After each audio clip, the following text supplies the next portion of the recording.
السلام علیکم جی، پشاور میں موجود ہوں. اس وقت میرے ساتھ کون ہیں؟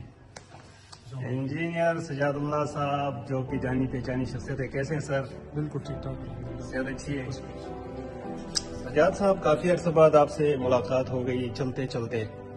تو یہ بتائیں کہ آپ اتنے عرصے کہاں تھے؟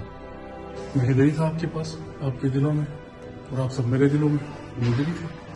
بالکل بالکل. آپ کے چاہنے والے، آپ کے، ہمارے سب کے یار دوست، ہمارے وطن کے لوگ، ساروں کے ذہن میں ایک بات ہے کہ انجینئر صاحب جو ہے نا وہ سیاست میں دوبارہ قدم رکھ رہے ہیں، یعنی کچھ خاموشی تھی. کیا ارادہ ہے آپ کا؟ الحمدللہ. میں آپ کو ایک بات بتاؤں کہ ہم تو عملی سیاست سے نہ کبھی باہر ہوئے ہیں اور نہ کوئی اس قسم کا میرا ارادہ تھا. تو ہم، میری پوری فیملی، میرے بھائی، سب ہمیشہ اپنے پاکستان کے لوگوں کے ساتھ انوالو رہے ہیں. ہم ہمیشہ آپ کے دلوں میں رہے ہیں مجھے.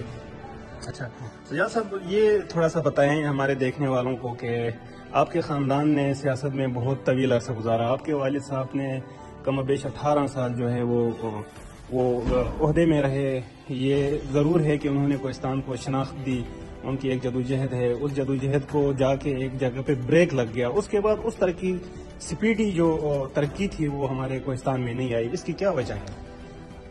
دیکھیں شمس بھائی، میں 2-3 چیز آپ سے عرض کروں کہ پچھلے 10, 15 یا 20 سالوں میں جو ہونا تھا، مجھے افسوس سے کہنا پڑ رہا ہے کہ ہم وہ نہیں کر سکے. اس کی مختلف وجوہات ہیں. ایک تو یہ ہے کہ ہم جو پچھلے 15-20 سال میں کسی کو بلیم بھی نہیں کرنا چاہتا. سارے میرے بڑے معزز اور میرے متبرین ہیں، میرے پاکستان کی عزت ہے سارے. بات بنیادی یہ ہے کہ ہمیں اپنے صوبے میں اور ہمیں اپنے ڈسٹرکٹ کے لیے جو مقام حاصل کرنا تھا وہ ہم نہیں کر سکے. اچھا سر، لوگوں کے بڑے تحفظات میں سے یہ بھی ہے کہ آپ لوگ صحیح ٹائم نہیں دے سکتے، لوگوں کے فون کالز نہیں اٹھاتے، ملاقاتیں نہیں ہوتی. ظاہر سی بات ہے، ہزاروں آبادی کو خوش کرنا بھی مشکل ہے. لیکن اس دفعہ آپ کیا جذبہ لے کے آئیں گے؟ کیا مطلب محبوب صاحب سے لوگوں کے شکایات ہیں، آپ سامنے ہیں، آپ سے بھی شکایات ہیں. اس دفعہ کیا وہی سسٹم ہوگا یا کوئی ٹیم ورک ہوگا؟ علاقے کی ترقی کو کیسے لے کے آگے جائیں گے؟ سب سے پہلے شمس بھائی، میں یہ کہنا چاہوں گا کہ جس طریقے سے اب تک معاملات چلے ہیں، میں اس سے بالکل مطمئن نہیں ہوں. بالکل آپ صحیح کہہ رہے ہیں، اور لوگوں کی جو شکایت ہے وہ بھی بتائیں. لیکن اس کے ازالے کے لیے ہمیں ایسا ایک ٹائم درکار ہے، ایک ایسا ٹائم پیریڈ چاہیے جو کبھی مجھے تو کم از کم بالکل نہیں ملا. میں یہ چاہتا ہوں کہ ہم پاکستان کو تعصب سے پاک اور ہر قسم کی مطلب یہ جو محرومیوں سے، اور اس سے ہم پاکستان کو جلد از جلد نکال سکیں. اب مثال کے طور پر میں آپ کو بتاؤں کہ میرا حلقہ ہے. میرے حلقے میں پچھلے سیلاب، جو جتنے بھی سیلاب اور مختلف حادثات ہوئے، اس میں انتہائی میں اس کے ساتھ آپ کو یہ بتا سکتا ہوں کہ ہمارے حلقے میں کوئی کام نہیں ہوا.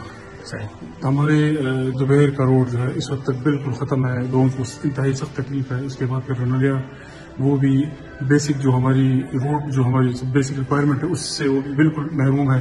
اور اس طریقے سے کیال ہے، پھر پٹن کے مختلف علاقے ہیں، اور ہمارے علاقے ہیں، ججال بھی ہیں.